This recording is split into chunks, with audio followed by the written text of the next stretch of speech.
bai?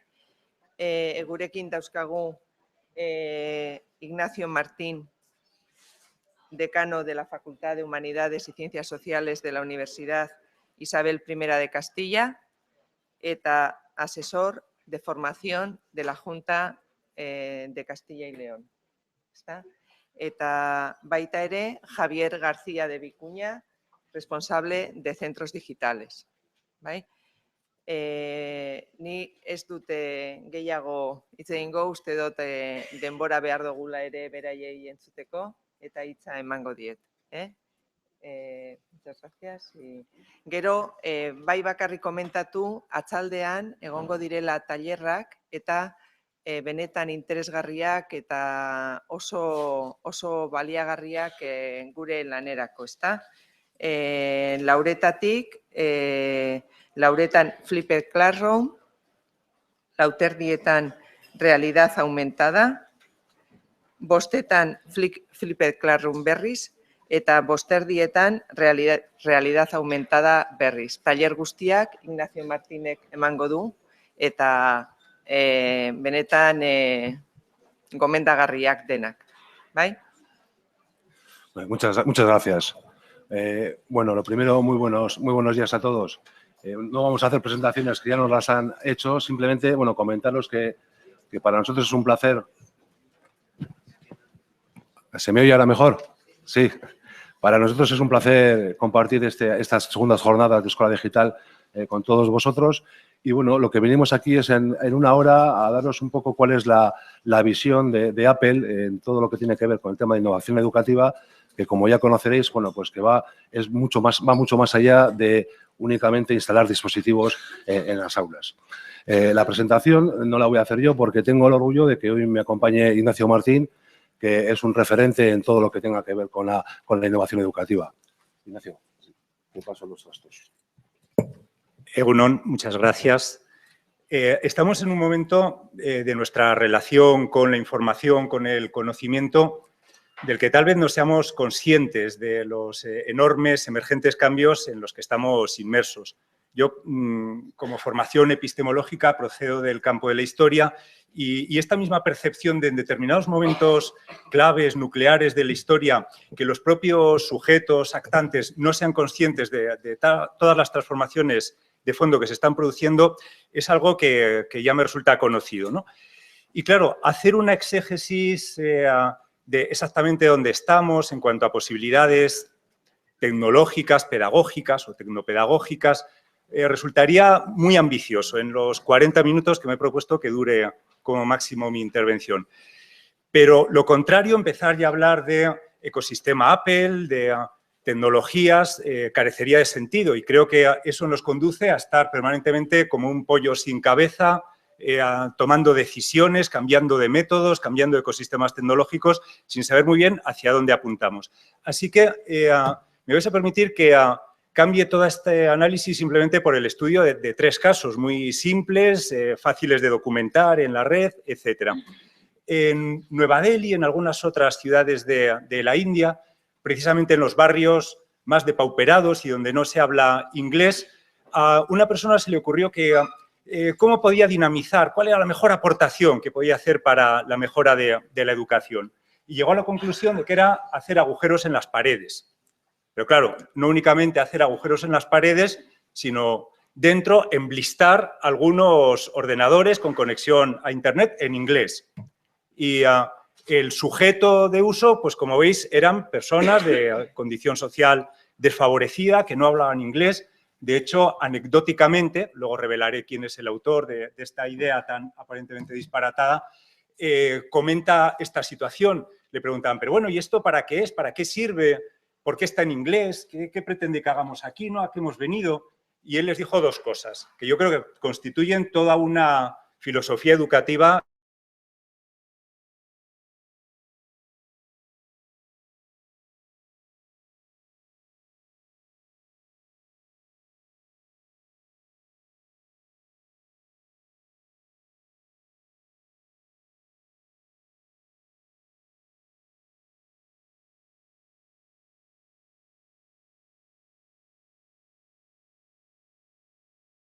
más imprevisible. Estamos hablando de Etiopía.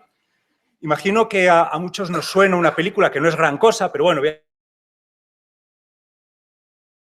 se llamaba Los dioses deben de estar locos. No es una gran película, pero bueno, en secundaria a veces la empleamos para ver cómo cualquier cosa, cualquier cambio en un sistema, en una sociedad primitiva, acaba alterando el resto de los elementos, ¿no? Cualquier contacto acaba siendo transformativo, etc. En esta película simplemente cae una botella de Coca-Cola de una avioneta por unos turistas poco educados en una aldea donde no conocían ningún material duro, nada que se le parezca, ¿no? Y resulta que esa situación tan azarosa pues empieza a desencadenar el caos. A quien le cae en las manos no es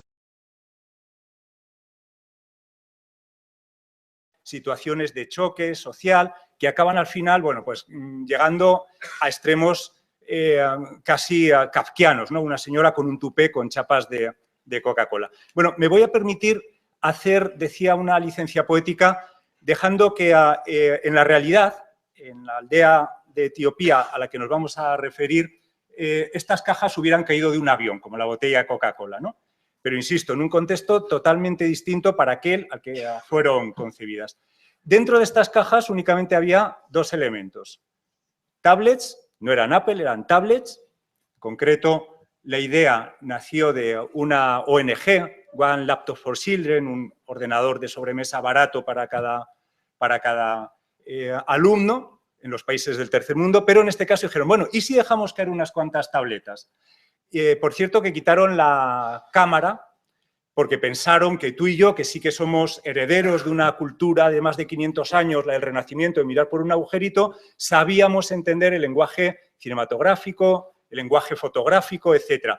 Estas personas, ¿cómo van a saber manejar la cámara? Y la cámara la bloquearon, la noquearon, por decirlo así, ¿no? Y además de este elemento, lo único que había dentro de estas cajas, y dado que no todos los árboles tenían enchufes de 220 voltios, pues era también cargadores solares. Y siguieron los agoreros diciendo, va, las van a utilizar para partir cocos, no, porque en Etiopía no hay cocos, pero las van a utilizar casi como material de cocina, ¿no? Para romper alimentos o algo parecido. No van a ser capaces de identificar el pilotito rojo de la batería parpadeando y lo tengo que conectar y lo tengo que poner al sol, ¿no? Todos estos presupuestos estaban ahí flotando en el aire. Y este es, en este caso, el colectivo al que iba dirigido. Niños ágrafos que hablaban el samaría, no el inglés.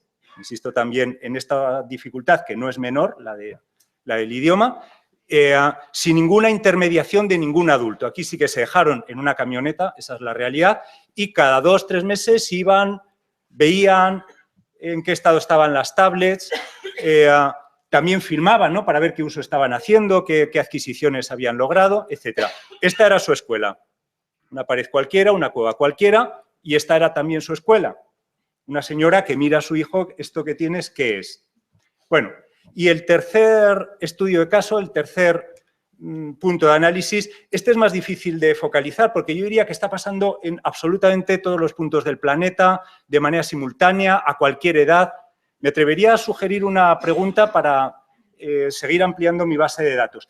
¿Hay alguien que conozca a un niño de 2 años que sí sepa hablar, pero no haya sido capaz de manejar, qué sé yo, la Nintendo DS, cualquier entorno similar a este? No, os he dejado solo 1, segundos porque esta pregunta la llevo hecha delante de más de 11.000 personas y nadie conoce ningún niño que sí tenga capacidad de habla que no haya sido capaz de manejar cualquiera de estos dispositivos. ¿Cómo? ¿Leyó el manual de la Nintendo DS?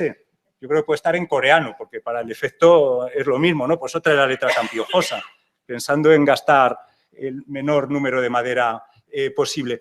Esta es una foto real de unos niños de un colegio también desfavorecido de Valladolid, de muchas minorías étnicas, etcétera, a las que simplemente pues, les pusimos en contacto con este ecosistema. Y esto empezaba a generar toda una serie de aprendizajes inesperados. Decía una vez la profesora, que era una señora que no sabía absolutamente nada de tecnología, esto es la Torre de Babel. Resulta que a los padres de esta niña les ha caído en Reyes un dispositivo que era Android y media hora, ¿cómo se maneja esto? No hay manera de conectarlo a internet, el teléfono, no sé qué. Lo coge esta niña, que era la primera vez que lo utilizaba, pim, pam, aquí están las conexiones, aquí está la agenda, aquí está no sé qué. Por eso decía ella que es la Torre de Babel, ¿no? Un aprendizaje no efectuado y que, sin embargo, venía ya sobreimpuesto, ¿no? Tenemos que reflexionar porque me temo que estamos en un momento donde estamos aplicando una metodología de aprendizaje que es radicalmente distinta de la de los nativos digitales. Y vamos a dedicarle, aunque sea un minuto, a reflexionar. ¿Pero ellos cómo aprenden? Y ahora vamos a ver si los aprendizajes que están realizando en el Mario Bros, me parece que se llama, yo de juegos sé bastante poco, ¿no? Y este tipo de, el PGMan, me parece que hay otro, ese tipo de escenarios, cognitivamente son o no representativos, ¿de acuerdo? Bueno, entonces vamos ya a los 3 resultados. En el primer caso, Sumata Mitra, posiblemente os suene, es uno de los grandes pedagogos de nuestros tiempos. Esto lo podéis ver muy bien documentado en las charlas TED, una charla TED de 15 minutos que cuenta toda esta experiencia, ¿no? Bueno, pues fue allí después de cierto tiempo, 2, 3 meses, y les pregunto, bueno, ¿qué habéis aprendido? Señor Sumatra, no hemos aprendido nada, esto estaba en inglés, no sabíamos qué teníamos que hacer, había cosas, pero no sabíamos para qué, nadie nos dijo nada. Y él dijo, no me lo puedo creer, o sea, yo venía por aquí, había colas para utilizar los ordenadores, algo habréis tenido que aprender. Que no, le dijo ya una niña de 12 años, le aseguro que no, excepto que cuando en algunas duplicaciones cromosómicas la cadena es algo incompleta, eso genera enfermedades para las cuales hoy la ciencia no tiene cura, no hemos aprendido nada más. Y entonces Sumata Mitra dijo, pues vale, es decir, este es el sistema. Este es el sistema. Y de ahí salió algo que está también muy en boga y que es uno de los paradigmas educativos más hegemónicos, que es el SOLE, el aprendizaje autoorganizado. Dejar que los alumnos evolucionen, creen sus propios rizomas, sus propias raíces con otros alumnos, sus grupos, creen en definitiva un ecosistema en donde ellos sean protagonistas. Luego hizo, además de este encaje tecnológico, hizo otra aportación que esta no la había explotado suficientemente, pero bueno, la dejo simplemente como campo de reflexión. Puso en los colegios de élite, esto ya no es Nueva Delhi, esto es Inglaterra, hay un internado de élite, lo podemos ver por una clase así tan reducida en cuanto a alumnos, niños con uniforme, etcétera, puso a las abuelas por FaceTime, a las abuelas como agentes de generación de contenido. Bueno, y a eso es a lo que denominó el SOLE.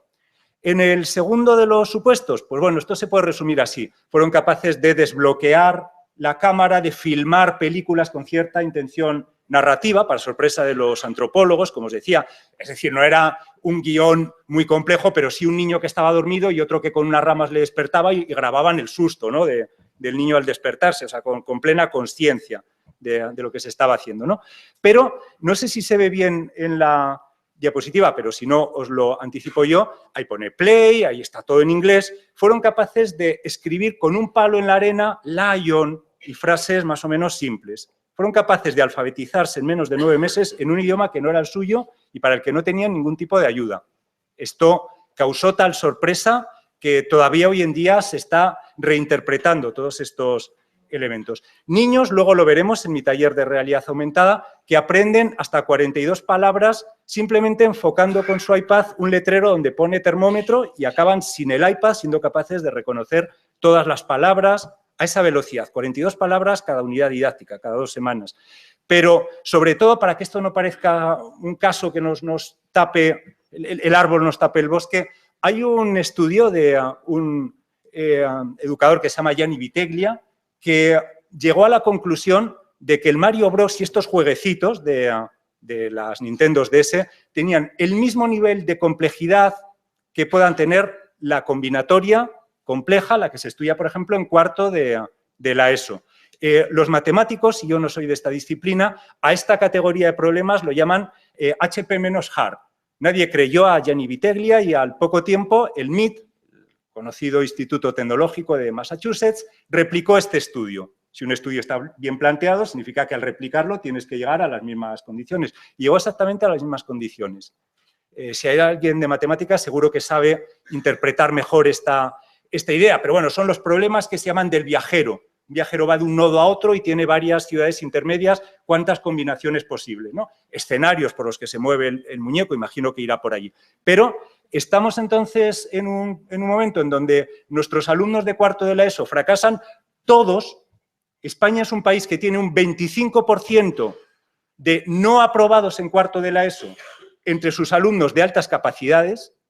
Estamos fracasando como sistema educativo de una manera impensable, mientras que no hay ni un solo alumno, eso es el feedback que he recibido, que esté fracasando cuando realmente se le da el ecosistema que les es propicio y las condiciones que les son propicias. Bueno, yo hice un pequeño estudio en estos niños de 3 años que no tiene ninguna representatividad porque la muestra era muy reducida y en rojo es la ganancia que tuvieron a la izquierda los niños de 3 años que manejaron iPad y los niños que tuvieron otro entorno que no estaba tecnológicamente enriquecido. Al final vemos, bueno, lo de rojo es el resultado final, perdón, azul es el inicial y verde la ganancia.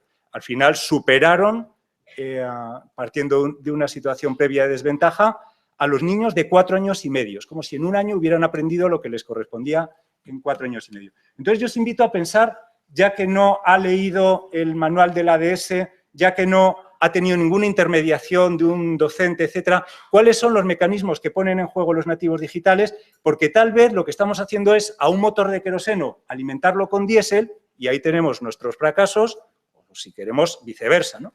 ¿Y cuáles son estos mecanismos?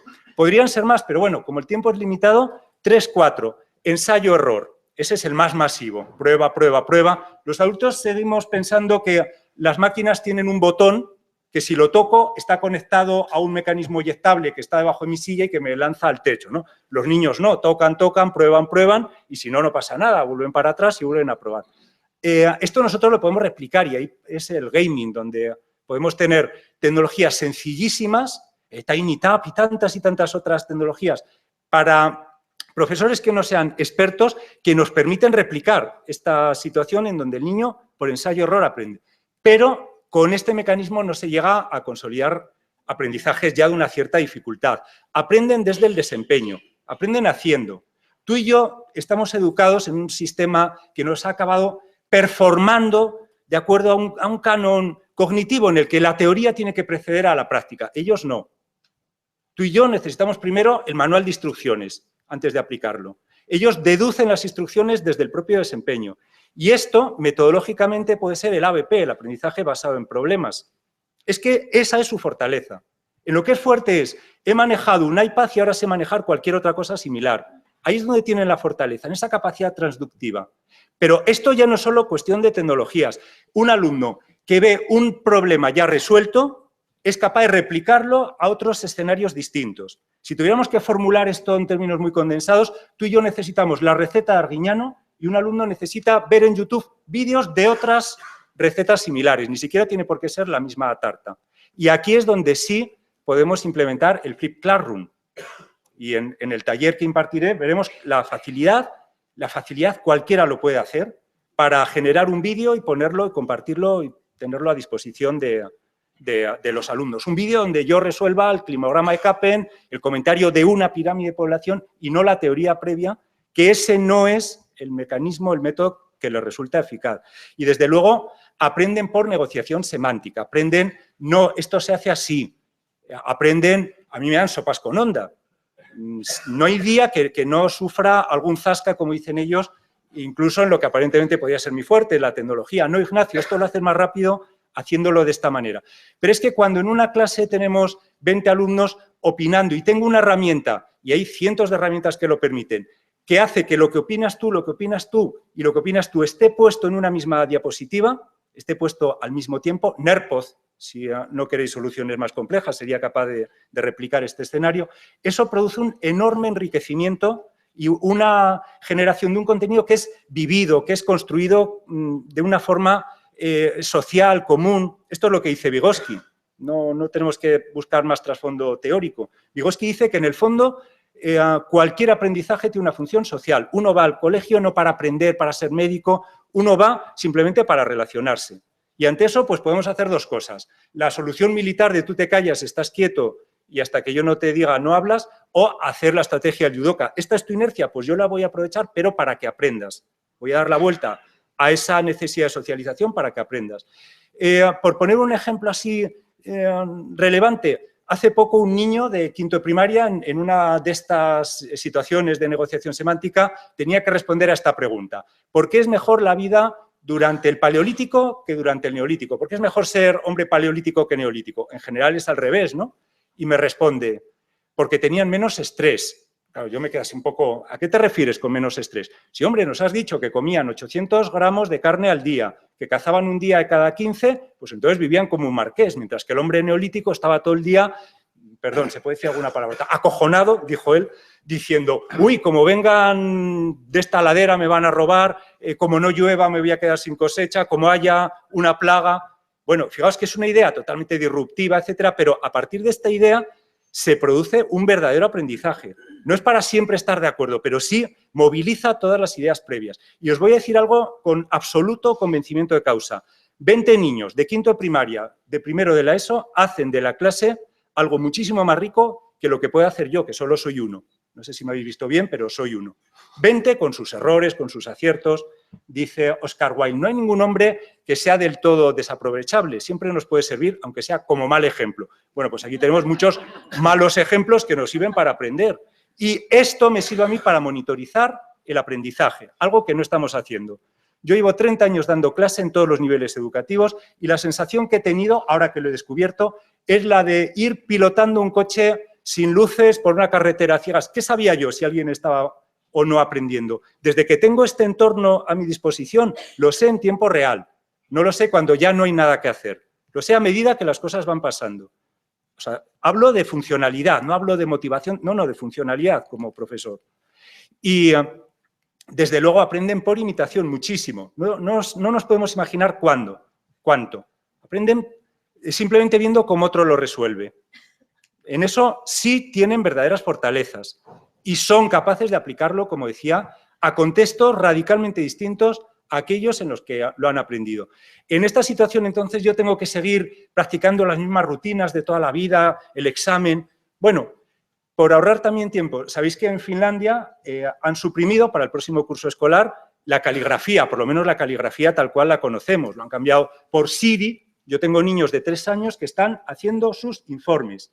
Tocan el botón y dice, Siri, enséñame fotos de un delfín. Siri les muestra fotos de un delfín, tocan, guardan, que eso lo saben hacer desde el minuto 0, y con el dictado del iPad hacen su informe. Ponen la foto y hacen su informe. Los delfines viven en el mar, pero son mamíferos. Pero vamos a ver, ¿cuándo en la historia de la humanidad un ser ágrafo ha tenido esta accesibilidad a información y esta capacidad de producir información?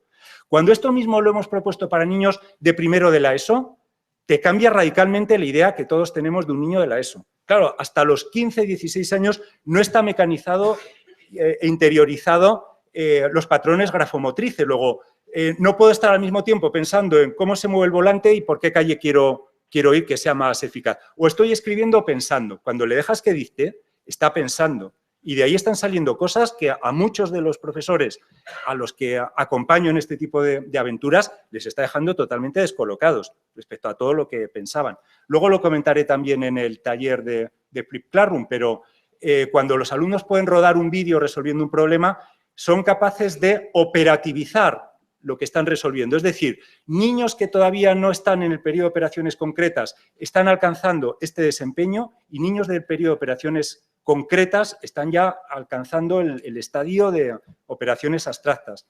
Gracias simplemente a darles estas posibilidades. Bueno, pero por otro lado, estamos en un momento donde, y esta sería la segunda razón después de ver los estilos cognitivos, estamos en un momento, decía, donde en las postrimerías del capitalismo ya no es válido lo que venimos practicando escolarmente. Hay algunos autores que dicen que estamos en la época del talentismo. Hasta ahora el capital tenía la propiedad, como si fuera mágica, de autorreproducirse. Yo invierto y obtengo beneficios, a no ser que lo haga muy mal, ¿no?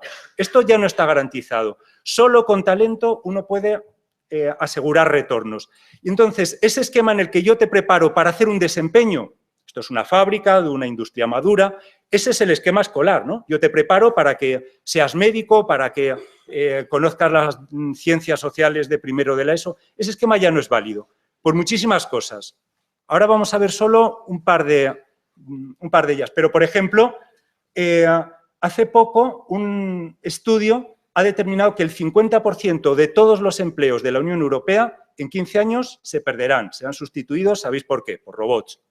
Luego, yo no te puedo preparar para hacer algo que sea mecánico, que no exija creatividad, iniciativa, que no exija singularidad. Entonces, tenemos que dotar a los centros educativos más bien de un espíritu de sector cuaternario, que es como en geografía se llama a la I+D+I, es decir, alumnos creativos, surgentes, conectados con el conocimiento más real, que está más en vigor en cada momento, y desde luego alumnos capaces de aprender en situaciones que no nos imaginamos. Fíjate, las 10 profesiones más demandadas en el año 2012 por los países de la OCDE no existían como estudios universitarios. Esto pasó en el 2013 y en el 14 y en el 15, que se ha hecho público hace poco, y seguirá pasando. No sabemos ni siquiera qué oficios serán aquellos para los que estamos preparando a nuestros alumnos. Un médico opera, además era español, con unas gafas Google y retransmite la operación a Johannesburgo, aunque él estaba en Madrid, y pide a control que le pasen por el en vez de la gafita Google la última radiografía del paciente, que le proyecten un vídeo de YouTube de una técnica, de un tracto quirúrgico, porque resulta que la vena sáfena, estoy diciendo un puro parler, estaba demasiado incurvada. Este es el desempeño para el que estamos preparando a nuestros alumnos. ¿Dónde ha aprendido este médico a operar un tumor en tiempo real, sabiendo dónde están las masas a medida que las va extirpando en un iPad? ¿Quién le ha enseñado?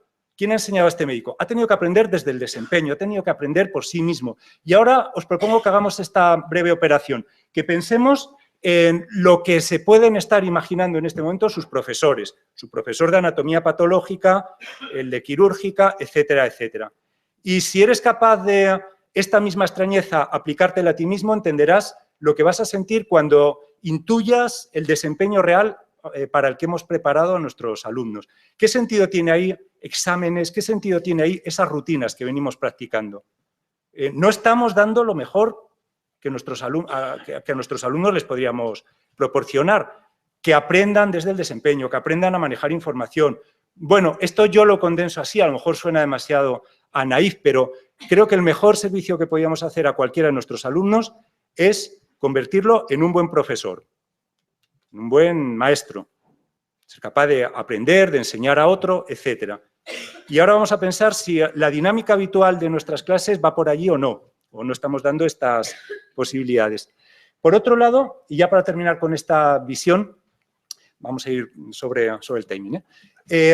Gran parte de todo lo que pensábamos sobre el mecanismo de aprendizaje se ha venido abajo desde hace 5 o 6 años. Os he puesto esta ilustración porque tiene bastante que ver con las técnicas que permiten monitorizar el cerebro, ¿no? El Doppler, bueno, yo no sé nada de medicina, pero creo que todos más o menos tenemos ese vocabulario próximo.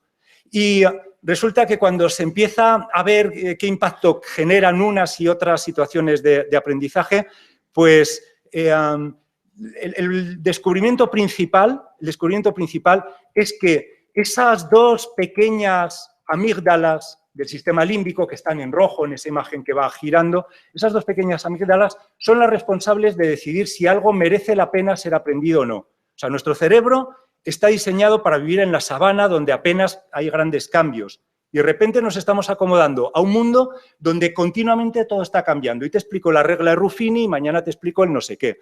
Y claro, somos una máquina diseñada para rechazar información. Somos una máquina diseñada para hacer el mínimo gasto posible. Tenemos 26 millones de cromosomas, 13 de los cuales, 13 millones, se dedican únicamente a performar la capa del córtex prefrontal, que apenas tiene 1 milímetro, es la capa más superficial del cerebro. El resto es nuestro cerebro mamífero.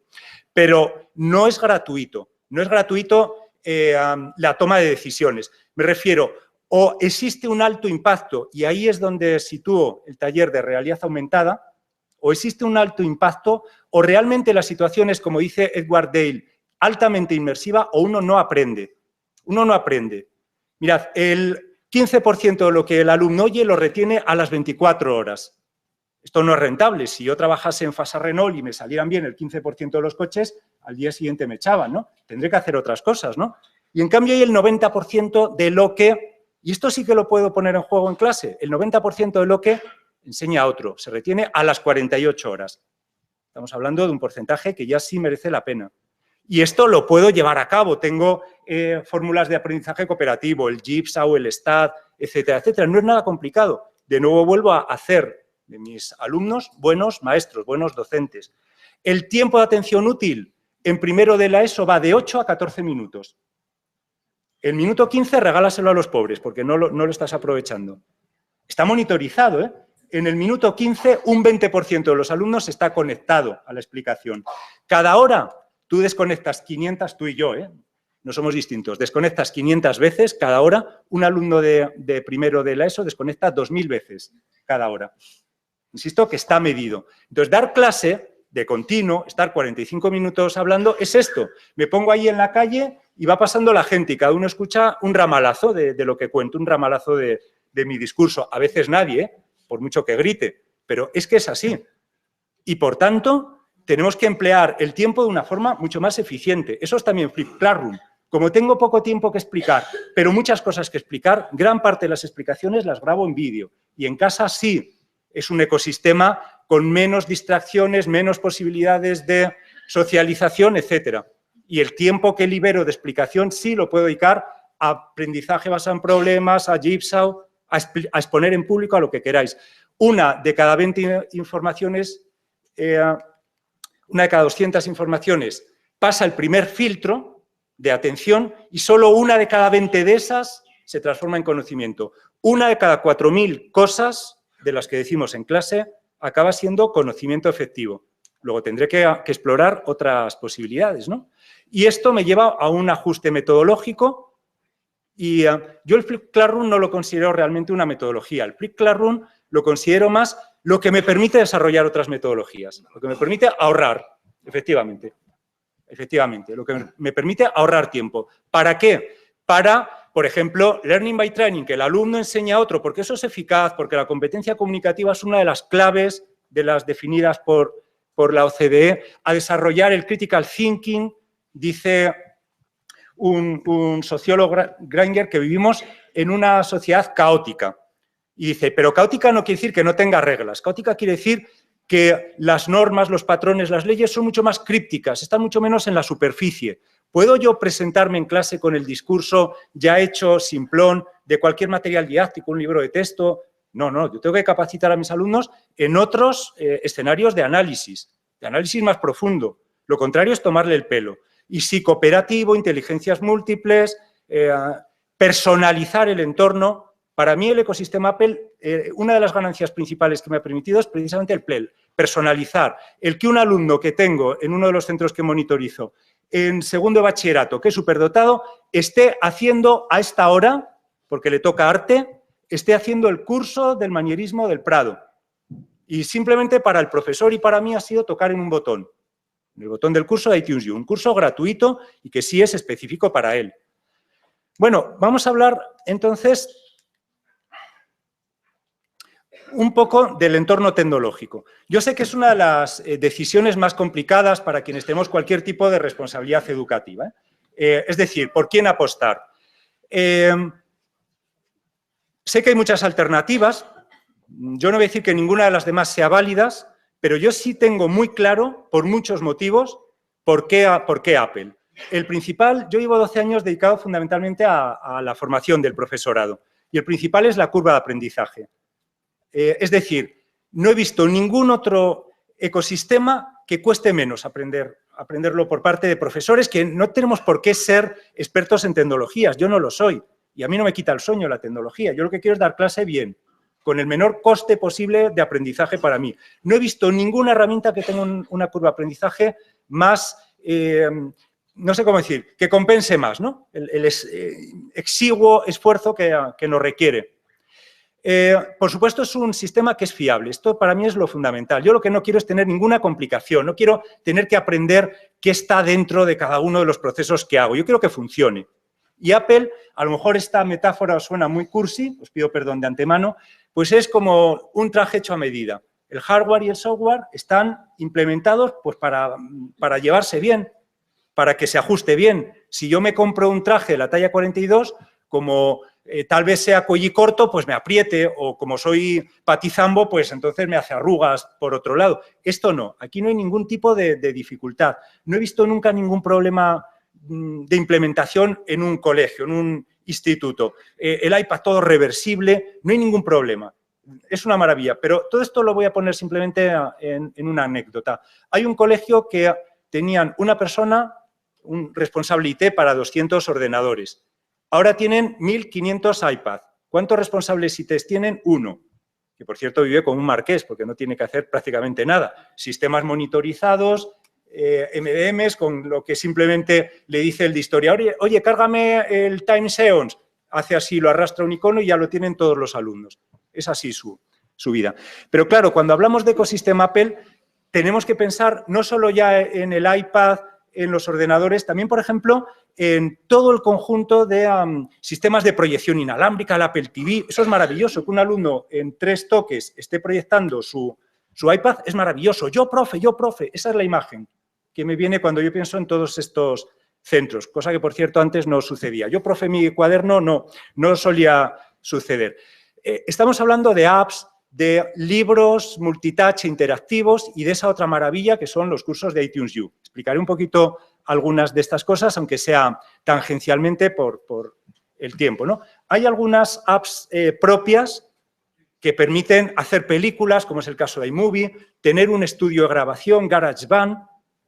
Quiero hablar bien de GarageBand porque creo que está muy desaprovechada escolarmente. O sea, con GarageBand puedes tocar distintos instrumentos guiado. Yo toco las notas y él me hace los acordes. Bueno, es un enorme facilitador y representa muy bien el espíritu de para qué queremos un iPad. Para que nos facilite, para que allí donde no llego, el aparato sí llegue. Yo toco 2 acordes y GarageBand completa a los demás, ¿no? Keynote para presentaciones, Numbers, Pages, apps propias, apps nativas. Pero además apps que funcionan en la nube, es decir, lo que trabaje en un ordenador puedo seguir en el mismo punto, en la misma página y en el mismo párrafo, haciéndolo desde el iPad, desde cualquier teléfono con el mismo sistema operativo, iOS, etcétera, etcétera, con copias de seguridad, etcétera. Apple TV, como decía, que es lo que permite proyectar al iPad lo que tiene en imagen inalámbricamente, esto da una movilidad impresionante. Esto permite que los alumnos se puedan mover con muchísima más facilidad, pero también AirPlay, pasar un archivo de un dispositivo a otro, simplemente tocando en tres botones, ¿no? Accesibilidad. No hay ninguna herramienta que tenga más estándares de accesibilidad o más altos desempeños de accesibilidad. Tenemos, por ejemplo, en algunos centros públicos, un niño que es TDAH al que le hemos puesto el acceso guiado. Es decir, está bloqueado el iPad hasta que no pase un número determinado de tiempo. Esto se va incrementando progresivamente. Esta es solo una de las funciones de accesibilidad. Yo tengo una compañera que también imparte formación en Apple, Daniela Rubio, que es ciega total. Veríais aquí a su perro y hace vídeos. Yo no tengo ni idea de cómo los hace. Yo solo sé que es posible hacer vídeos y jamás verás una cara movida o cortada. Sé que es posible. Es una herramienta de accesibilidad impresionante. Si en algún momento tenéis un rato libre, os conmino a que veáis en YouTube este vídeo del Colegio María Corredentora, donde hay alumnos autistas, donde hay alumnos también síndrome de Down, y es el colegio de Europa con más niños de educación especial en la universidad. Y es gracias a esto. El iPad permite hablar a un niño autista, permite comunicarse. Yo he visto a una madre caerle las lágrimas a chorro la primera vez que su hijo, tocando 3 botones, le dijo, quiero salir a jugar. La primera comunicación de un niño de 14 años. Bueno, esto lo estoy viendo realmente todos los días. Hacer cosas a niños, por ejemplo, en la teoría nadie supone que los niños con síndrome de Down puedan establecer relaciones cooperativas. Con el iPad estamos viendo que sí, son capaces de aprender unos de otros, etcétera, etcétera. Tiene una tienda, el App Store, de más de 1,5 millones de aplicaciones, de las cuales 150.000 son educativas. Hay absolutamente aplicaciones para cualquier desempeño que se te pueda ocurrir, para cualquier materia, para cualquier contenido, procedimiento, proceso. Ahora bien, yo os diría que no se trata de ser simples consumidores de apps. O sea, al final, los centros en los que realmente este proyecto triunfa, que son la inmensa mayoría, son los que saben definir bien para qué. Y por eso he empezado la presentación por esta reflexión. ¿Para qué? ¿Qué es lo que queremos? Y tal vez con 15 apps me sobrarían 3. Con 15 apps, si tengo bien focalizado esto. En el conjunto de los procesos ordinarios, el alumno qué hace con qué app y yo qué hago con qué app. Cómo nos comunicamos, cómo hacemos vídeos, cómo hacemos rúbricas, cómo yo monitorizo el aprendizaje, etcétera, etcétera. Apps que desde luego son enormemente inmersivas. Estas las pirámides. Yo puedo ir con una tiza y explicar en un esquema qué son las pirámides o permitir que el alumno realmente esté, esto es moviendo el iPad, esté dentro de la pirámide. Yo voy orientando, guiándome, etcétera, etcétera. Esto también está muy en el borde de la realidad virtual, una tecnología que está todavía muy a puertas, pero veréis dentro de un año, año y medio. El taller de Flip Classroom, bueno, pues tengo una app que me permite esto. Cojo una fotografía, de esto trata el taller de Flip Classroom, y simplemente tocando un botón estoy ya transformando lo que yo pinte, amplíe, haga zoom, etcétera, y lo que yo diga en un vídeo. Pero en vivo, o sea, mientras lo estoy explicando a los alumnos, no es nada, un trabajo que tenga que hacer superior al cotidiano. Y toco 2 botones y ya está en donde sea, en Drive, en iCloud, donde haya quedado con los alumnos. Y tenemos también libros multitouch, libros que son interactivos, que, por ejemplo, se pueden subrayar, se pueden buscar una palabra en el diccionario propio o buscarla en Internet y que tiene todo este tipo de infografías, de animaciones impresionantes. Son libros que tienen una potencia de aprendizaje increíble. Y es más, esta herramienta, la herramienta con la que tú, digo tú, porque esto ya lo he visto, podrías fabricar un libro multitouch interactivo, es gratuita, es ebook author. La única limitación que tendrías es que es una herramienta que solo es para Mac, pero cualquiera que en un pincho, eso es lo que estoy aquí intentando mostrar, cualquiera que en un pincho tuviera archivos, simplemente los lanza al libro, archivos de tipo vídeo, audio, widgets, cualquier contenido y ya está formateado el libro. O sea, el nivel de dificultad es sencillísimo para generar este tipo de contenidos. Bueno, y sobre todo, y voy a ir ya acortando, iTunes U, que es un recurso absolutamente maravilloso. Hay más de 2 millones de contenidos dentro de iTunes U, gratuitos, libres, etcétera, vídeos, pero de alta especialización, ¿eh? Esto lo digo también a nivel de usuario. Yo ahora mismo me puedo matricular en Yale en Historia Antigua, tocando 2 botones, ¿de acuerdo? Y acceder a contenidos de enorme calidad. Yo y muchos de mis alumnos, que sí tienen ese interés, porque les gusta mucho el cómico, la tecnología o el no sé qué. Bueno, pero sobre todo, aunque se ve muy pequeño, os lo transcribo, simplemente tocando en el más dice crear un curso. Cualquier profesor puede crear un curso hecho con materiales que estén en Internet, con materiales que he hecho yo desde el iPad, y esto es un iPad, aquí no requiere ninguna otra infraestructura, o con los propios materiales que ya están en otros cursos. Un curso donde la clasificación de Kaplan te la explica Manuel Toaria. Tap, tap, y ya la tengo dentro de mi curso. Un curso donde los alumnos pueden subir sus tareas y no necesito Alexias, Moodle ni ningún otro auxiliar y yo corregirlas como si fuera un PDF sobrescrito, sobre el que puedo escribir y puntuar, y esas notas exportarlas para donde quiera, para el gestor del instituto, para una hoja de cálculo donde yo voy poniendo las notas, etcétera. Lanza alertas para los alumnos, tienes que hacer tal tarea. Si yo pongo un contenido nuevo, a los alumnos se les actualiza, etcétera. Bueno, insisto, hoy en día el mayor repositorio de contenidos educativos del mundo es iTunes. El mayor repositorio existente. Pero sobre todo, y ya es lo último que digo, ¿por qué Apple? Pues porque ya no es solo las aplicaciones, la arquitectura tecnológica, que es muy buena, hay que reconocerlo, es muy buena, sino todo el sistema de acompañamiento. Toda esa capa de acompañamiento está ya suficientemente estudiada. Hay casos de éxito donde se ha determinado, mira, ¿por qué ha triunfado en este colegio? ¿Qué riesgos hay? Hay toda una serie de apoyos de formación, de estructuras de financiación, por eso hablaba de iTunes. Hay muchos colegios que están sustituyendo libros de texto por iPad gracias a iTunes U.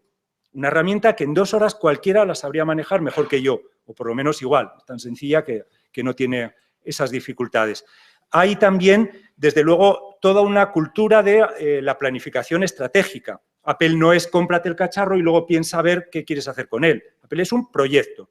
Y en eso es donde sí existe suficiente, lo primero, experiencia previa, buenas experiencias, casos de éxito que nos pueden modelizar y lo segundo, suficiente músculo, suficiente infraestructura de acompañamiento.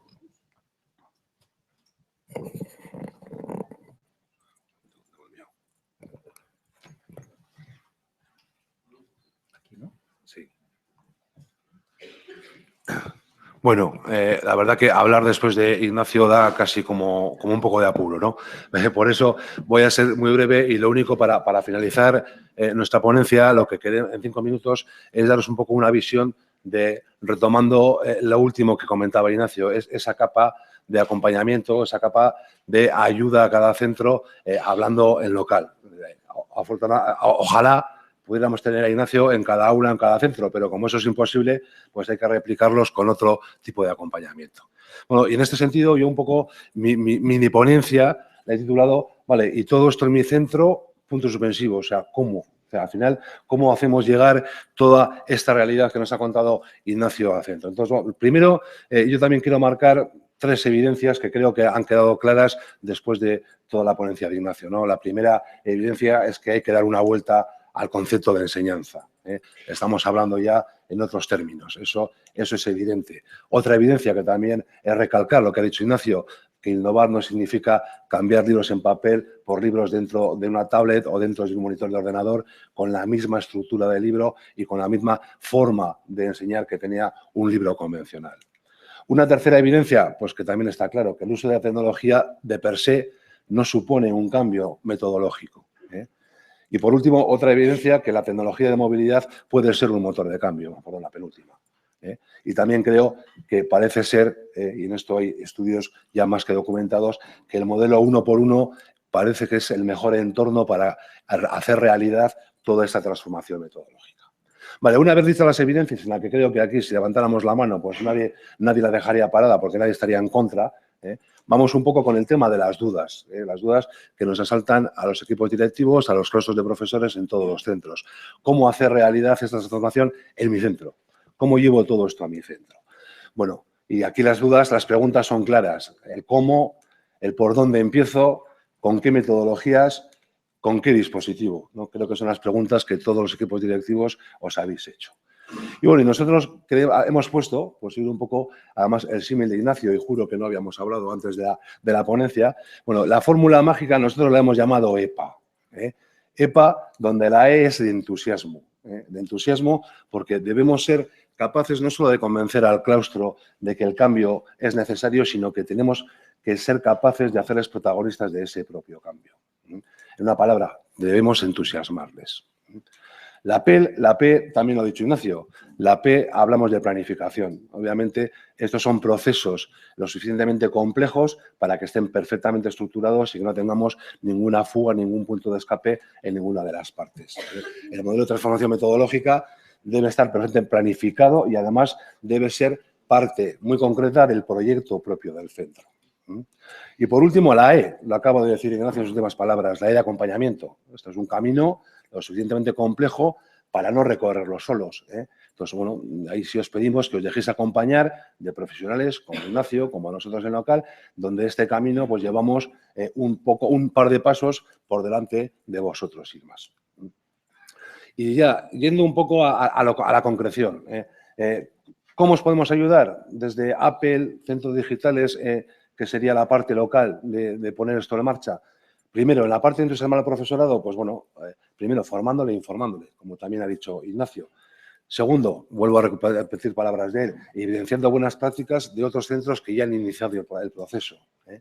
Ayudándoles incluso a planificar sus materias. Hablamos de iTunes U, cómo hacerlo, etcétera, etcétera. Y en definitiva, como decía antes, pues convirtiéndole en protagonista, que no sea un sujeto pasivo de esta transformación, sino que sea realmente un sujeto activo. A la hora de planificar, también podemos poner en marcha, primero, yo creo que es muy importante, ayudaros a auditar, y un poco en la línea del plan de madurez TIC, cuál es la realidad de inicio de mi centro. Obviamente, no partimos solo de necesidades, también partimos ya de qué realidades que se están haciendo en el centro. Pues seguramente muchas habrá que ponerlas en valor. Es decir, conseguir tener una primera fotografía real dentro de lo que sería los aspectos tecnometodológicos, dónde estamos en el centro. Otro aspecto que podemos hacer, pues ayudando al equipo directivo a definir todas las fases del proyecto, las que ha sacado en esta diapositiva antes Ignacio, y todas sus derivaciones y todas sus ramas para que no nos dejemos nada en el tintero. Y luego adelantando las necesidades antes de que surjan los problemas. Y por último, el acompañamiento continuo, pues bueno, al final, estando presente con los centros en todas las fases del proyecto. O sea, porque Apple, como muy bien ha dicho Ignacio, no termina su proyecto cuando llega el dispositivo al centro, sino que realmente es donde empieza el valor del proyecto. Luego, hablamos de una fase de reflexión. El centro tiene que reflexionar sobre cuál es su modelo de proyecto que quiere seguir. Una fase de decisión, donde ahí interviene, pues, cuál es el dispositivo, cuál es la planificación de la formación, etcétera, etcétera. Una fase de planificación de todos los diferentes eventos que hay que tener a cabo. La fase de despliegue, en el momento que llegan los dispositivos al aula.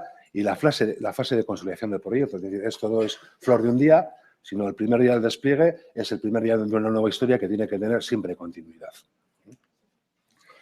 Por último, lo hemos comentado al principio, lo ha vuelto a decir.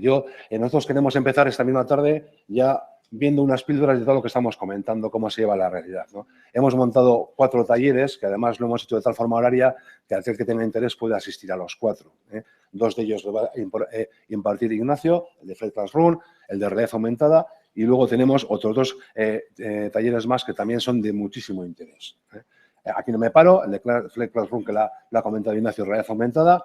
Tendremos un tercer taller, le hemos llamado de forma muy genérica una clase de lengua en una aula de movilidad, que lo impartirá Ricardo Freyaligui, que es un profesor distinguido también de Apple y además es un profesor en activo del Colegio Idavia de Pamplona. Y por último, el último taller, bueno, el último, dentro de las tandas, será el taller que hemos llamado Diseño y Creación del Entorno Personal, del PLE, que también ha hecho especial hincapié Ignacio en él, que lo voy a impartir Isidro Vidal, que creo que tiene poca presentación porque prácticamente todos los conocéis. Ha sido asesor del TIC de Richeguna Nagusi hasta el 2015, que le ha llegado la ansiada hora de la jubilación. Además, es tutor de cursos del EMEC, ha trabajado como colaborador en diferentes organizaciones de eventos y de cursos y es miembro de la red de profesorado de Aula Oro. Os invitamos, de verdad, porque esta ponencia pues, es un poco una clase magistral de la que todos tratamos de huir. En cambio, los talleres son mucho más cercanos, son mucho más prácticos. Hayáis visto los horarios, hemos intentado hacerlo para que podamos compaginarnos en todo. Y por mi parte no tengo más que decir. Simplemente espero veros a la tarde a todos en los talleres. Muchas gracias. ¿Cuánto cuesta todo esto? Los talleres son gratuitos. Pues eso es sentaros con vosotros y hacer el plan de cómo se puede hacer. Pero ya te digo, desde luego, que estamos trabajando en centros públicos y, desde luego, el factor precio no es el factor determinante a la hora de elegir un proyecto. No hablo de elegir un dispositivo, hablo de elegir un proyecto. Muchas gracias, Javier.